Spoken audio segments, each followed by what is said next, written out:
प्रेम श्री श्री ठाकुर अनुकूल चंद्र श्रीमुख निश्रुत वाणी ग्रंथ नारी नीतिर ओडिया अनुवाद पाठ। दान तृप्ति ही प्रेमर निर्देशक। तुम्हें पाओ बोली जी तुम निकट में आदर स्थानीय ताहा अपेक्षा जेउठी देई अनुसरण करी कृतार्थ हुआ सार्थक मन कर। तुमर भक्ति बा भल पाइबा सेहिठारे ही प्रकृत आउ ताहा द्वारा ही तुमर उन्नति संभव। सही उन्नति तुमर चरित्र को रंजित करिपारे निश्चय। वाणी संख्या 40।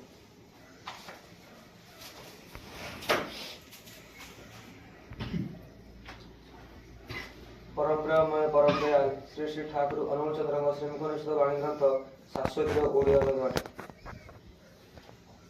विहित विचार साम्यर अग्रदूत। पुनराय विहित विचार साम्यर अग्रदूत। वाणी संख्या 182। जो सरकार आईनर आश्रय किंतु मनुष्यर नुहे ताहा विकृत मस्तिष्क राहाजानी मात्र। वाणी संख्या 183। नारी नीतिर 40 नंबर पानी रे कहउछंती दान रे तृप्ति ही प्रेमर निर्देशक। तुम्हें पाओ बोली जे तुम निकट रे आदर स्थानीय ताहा अपेक्षा जेउठी देई अनुसरण करी कृतार्थ हुआ सार्थक मन कर। तुमर भक्ति व भल पाइबा सेइठारे प्रकृत। माने कहउछंती तुम्हें पाओ तुमको बहुत लोग बहुत किछि दान करंती आउ तुम्हें पाओ बोली से तुम निकट आदर स्थानीय जे तुमको किछि देला से तुम पाखरे आदर स्थानीय। किंतु ताठारो अधिक जोठी देई किरी तुमे किछि देई की अनुसरण करी की कृतार्थ होउछ निजको सार्थक मन करूछ तुमर भक्ति व भल पाइबा सेइठारे प्रकृत। कहा पाखरु पाई किरी तो भल पाइबा समस्तकर जेतन प्रतीक मते कोन देला मो प्रतीक को भल पाइ नै पिलाटा मते बहुत किछि दउछि आइ किरी खाइबा को ये करिया को एटा साधारण कथा। किंतु मो प्रतीक को देई किरी खुशी हेबी भल पाइबी एइटा होछि बड़ कथा। जे मो पाइबा ठरो दबाटा मोर अधिकार रहबा दरकार और ताहा द्वारा तुमर उन्नति संभव। सही उन्नति तुमर चरित्र को रंजित करि पारे निश्चय। वाणी संख्या 40। ठाकुर नारी मानक पई एई कथा कहउछन्ती एटा केवल नारी नीति केवल नारी मानक पई नुह समस्तक पई।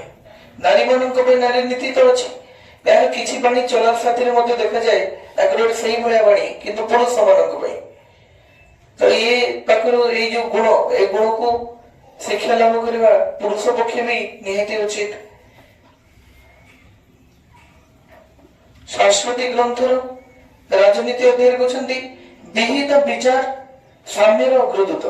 विहित विचार कोन जहा जहा करणीय जो विचार विधि माफिक परम पितांकर निर्देश अनुଯାयी बा शास्त्रीय मर्यादा युक्त विचार सही विचारटा जे साम्यर अग्रदूत समस्त को मिले मिसई करी मीमांसा करे रखिबार अग्रदूत। वाणी संख्या 82। वाणी संख्या 83 रे कहउछन्ती जो सरकार तमे देखिबो देश रे जो सरकार आईन रो आश्रय नै छि केवल किंतु मनुष्यर नहे। ठाकुर कहउछन्ती जो सरकार आईन रो आश्रय किंतु मनुष्यर नहे ता विकृत मस्तिष्क राहाजानी मात्र।